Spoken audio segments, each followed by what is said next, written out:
আমি আবারও ব্যাক করছি আজকে। তো আজকে হচ্ছে যে আমি ব্যাটিং এর হচ্ছে যে একটা টেকনিক নিয়ে কথা বলবো। তো আজকে যে টেকনিকটা নিয়ে কথা বলবো এটা হচ্ছে যে আসলে অনেকে মনে করে যে একটা সহজ টেকনিক এবং ছোট একটা টেকনিক, কিন্তু তারপরেও এটার মধ্যে হচ্ছে অনেক কিছু হচ্ছে যে থেকে যাচ্ছে। বিশেষ করে আহ, অনেক এই আসলে রহস্য থেকে যাচ্ছে। যেমন যে রহস্যটা থেকে যাচ্ছে সেটা হচ্ছে যে আহ এইখানে এই টেকনিকের ভিতরে এই ছোট দু একটা ভুলের কারণে দেখেছি আমরা ভালো রান করতে পারি না এবং হচ্ছে যে ভালো ব্যাটিং করতে পারতেছি না এবং লম্বা সময় ধরে পিচে থাকতে পারতেছি না। তো সেটা হচ্ছে যে আমরা সেটাকে বলে থাকি, এই টেকনিকটার নাম হচ্ছে যে ইনিশিয়াল মুভমেন্ট, অথবা এটাকে আমরা অনেকে ট্রিগার মুভমেন্ট বলে থাকি। তো ট্রিগার মুভমেন্টটা হচ্ছে যে আসলে কি, ট্রিগার শব্দের অর্থটা কি? ট্রিগার শব্দের অর্থ হচ্ছে যে আসলে আহ বন্দুকের গুলি ছোড়ার একটা কল। তার মানে আপনি কোনো কিছুকে যে হিট করবেন, হিট করার জন্য যে জিনিসটা লাগবে সেটাই হচ্ছে যে আপনার ট্রিগার। তো এখন হিট করতে গেলে যেমন আমরা বলকে হিট করি সাধারণত ব্যাট দিয়ে।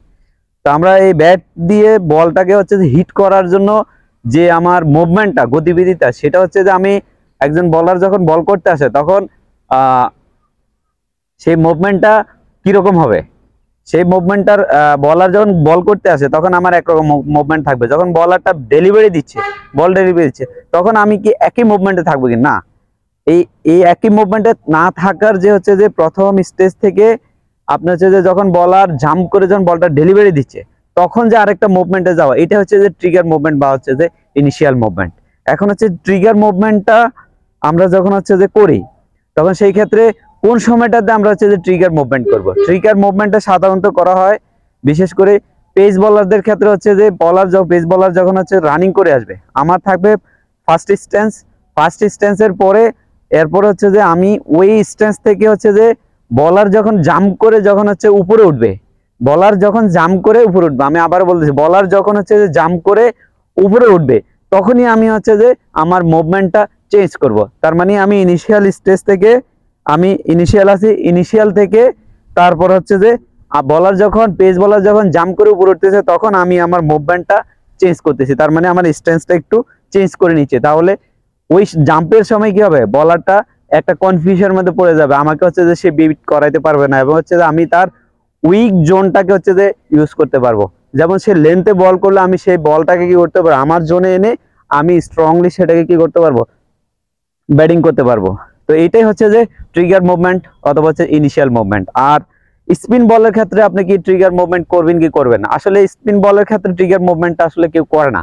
কারণ হচ্ছে বড় বড় ব্যাটসম্যানরা এবং হচ্ছে যে বড় বড় প্লেয়াররা হচ্ছে যে খুব একটা বেশি ট্রিগার মুভমেন্ট করে না। কারণ হচ্ছে যে স্পিন বল তো হচ্ছে যে এখানে টার্ন করবে, সেটা আপনার অনেক ডিস্টেন্সে পড়েও হচ্ছে যে বলটা কি হয়ে যায় আপনার কাছে চলে আসতেছে। তো সেই ক্ষেত্রে আপনার হচ্ছে ইনিশিয়াল যেই স্ট্রেন্থ থাকবে সেখানে থেকে আপনি শুধু যে ফ্রন্ট ফুটটাকে হচ্ছে যে আপনি এই বলের লেন্থ এবং বলের স্পিনের উপর ডিপেন্ড করে আছে, জাস্ট হচ্ছে আপনি ফ্রন্ট ফুটটাকে হচ্ছে হালকা একটু চেঞ্জ করে নেবেন। অথবা আপনি চেঞ্জ না করে হচ্ছে যে আপনার ওই যে স্ট্যান্স আছে সেখানে থেকে আপনার যে ফ্রন্ট ফুটটাকে ইউজ করে আপনি বলটাকে খেলে দিবেন। তো এটা হচ্ছে যে ট্রিগার মুভমেন্ট। তো এখন আমরা হচ্ছে যে এইখানে আমি দেখাবো যে ট্রিগার মুভমেন্ট আসলে কিভাবে করবেন। ট্রিগার মুভমেন্টটা হচ্ছে যে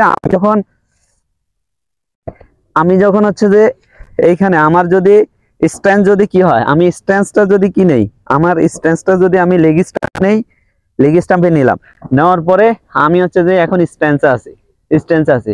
এখন যখন পেস বলারটা যখন জাম্প করে উপর উঠবে তখনই আমি হচ্ছে যে আমার মুভমেন্টটা চেঞ্জ করে নিব। চেঞ্জ করে নিয়ে তখন আমি কি করব, একদম আমার ফুল সেটআপমেন্টটা রেডি করে রাখবো। তখনই বলার একটা কনফিউশন পড়ে যাবে। তখন সেই ক্ষেত্রে আমার যদি সে যদি গুড লেন্থে বল দেয় আমি খুব কনফিডেন্টলি সেটাকে কি করতে পারবো, ডিফেন্স করতে পারবো। তারপর হচ্ছে যে আমি যদি সে যদি শর্ট বলও দেয় অথবা হচ্ছে যে অফ স্টাম্পও যদি হচ্ছে বাউন্স দেয় তখন সেই ক্ষেত্রে আমি সেটাকে কি করতে পারবো, স্কোয়ার কার্ড খেলে দিতে পারবো। একই সাথে হচ্ছে যে আমি যদি এইখানে যদি সে যদি হাফ ভলি টাইপের সেটাকে আমি কি করতে পারবো, আমি একদম হচ্ছে বিগ শট খেলতে পারবো।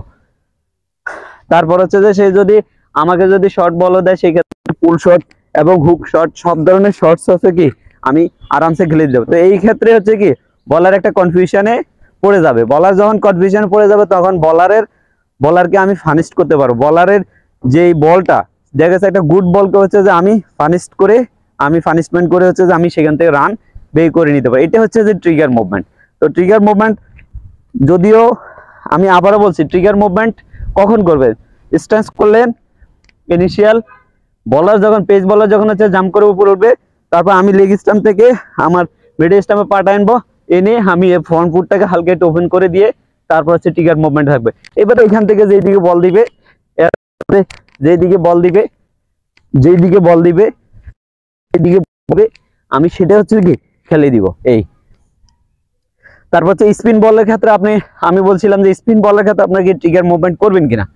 স্পিন বলের ক্ষেত্রে আপনি যদি লেগ স্টাম্পে নিয়ে যদি হচ্ছে যে খেলেন,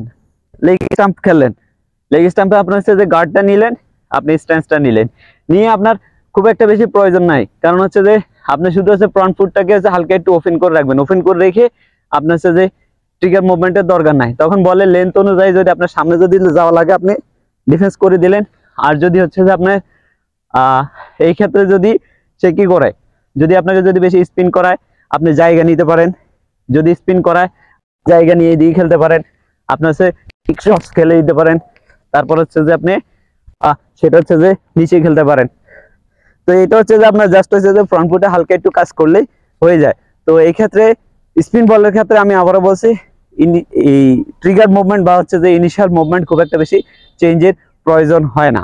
এই তো আমি আবারও আপনার হচ্ছে যে পেস বলের ক্ষেত্রে ট্রিগার মুভমেন্টে জাস্ট হচ্ছে যে মুভমেন্টের স্ট্যান্সটা দেখাচ্ছে। আপনি সেই স্ট্যান্সে আছেন, পেস বলার রানিং আছে, রানিং হওয়ার পরে যখন সে জাম্প করে উপর উঠবে তখন এই যে আসলেন, আইসা এই যে ট্রিগার মুভমেন্টে এবার হচ্ছে যে আপনি যা করার আপনি করে নিলেন। তারপর হচ্ছে যে যা করার আপনি করে নিবেন। আপনার লেন্থ অনুযায়ী আপনি হচ্ছে যে শর্টস খেলবেন, আপনার লেন্থ অনুযায়ী আপনি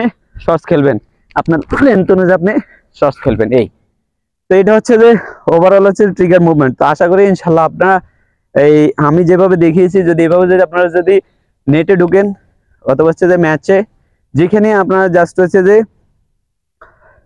নিজের ব্রেনটাকে জাস্ট হচ্ছে যদি ফোকাসিং এর মাধ্যমে যদি সেটাকে যদি আপনি যদি এক্সিকিউট করতে পারেন, তো ইনশাল্লাহ আপনি নেটেও ভালো ব্যাটিং করবেন এবং হচ্ছে যে আপনি ম্যাচে হচ্ছে যে ভালো রান পাবেন এবং ভালো ব্যাটিং করতে পারবেন, লম্বা সময় ধরে থাকতে পারবেন। তো এটা হচ্ছে যে গুরুত্বপূর্ণ। তো আমাদের এই ক্ষেত্রে প্লেয়াররা হচ্ছে যে এই জিনিসগুলো ছোট ছোট এই জিনিসগুলো হচ্ছে যে মনে রাখে না। তো মনে রাখাটা হচ্ছে জরুরি, কারণ সে ক্রিকেট ব্রেনের সাথে সম্পর্কিত। ব্রেন থেকে কমান্ড আসবে, আপনি বলটাকে জাজ করবেন, করে সেটাকে হচ্ছে খেলবেন, তখনই আপনি একদম বড় প্লেয়ার হইতে পারবেন এবং হচ্ছে যে সাকসেসফুল প্লেয়ার হইতে পারবেন। তো ইনশাল্লাহ আপনাদের যদি এই ছোট ছোট যদি এই আইডিয়াগুলো এবং ছোট ছোট টেকনিকগুলো যদি হচ্ছে যে আপনাদের যদি কাজে লাগে ন্যূনতম, তাহলে অবশ্যই আপনারা হচ্ছে আমাকে অ্যাপ্রিসিয়েট করবেন। ভালো থাকবেন, আল্লাহ হাফেজ, বাই বাই।